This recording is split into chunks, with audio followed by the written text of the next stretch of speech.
இன்றைக்கு நாம இந்த பொல்லாத உலகத்தில் நம்ம வாழ்ந்து கொண்டிருக்கின்றோம். நம்ம வாலிப பிள்ளைகளை நம்ம வைத்து கொண்டிருக்கின்றோம். இந்த வாலிபத்தின் நாட்களில் அவங்க சிஸ்டரை நினைத்து கொண்டிருக்கின்றார்களா, இல்லைன்னா உலக காரியங்களை தங்களை ஈடுபடுத்தி கொண்டு உலகத்திற்காக வாழ்ந்து கொண்டிருக்கின்றார்களா?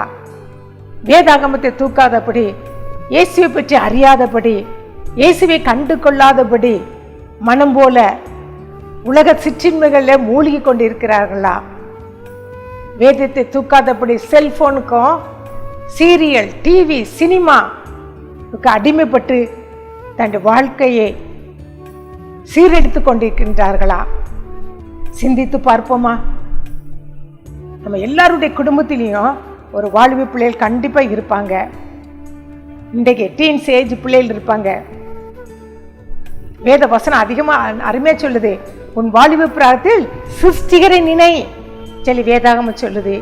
இளவயதும் வாலிபம் என்னது? மாயை. இந்த மாயையான இளவயது பிள்ளைகளும் வாலிபர்களும் என்ன பண்ணிட்டு இருக்காங்க? இந்த இளவயதும் வாலிபத்தில் மாயையான உலகத்தில என்னச்சிருக்காங்க? மூழ்கி போய் கிடக்கிறாங்க. அதுல ஒவ்வொரு நாளும் செத்து கொண்டிருக்கிறாங்க, மரித்து போய் இருக்கிறாங்க. அதுல இருந்து அவங்க என்ன மீட்கப்படணும். வேதாகமத்தை தூக்கினாதான், அந்த வேதாகமத்தை தூக்கினாதான் என்ன செய்ய முடியும்? அதை மீட்கப்பட முடியும்.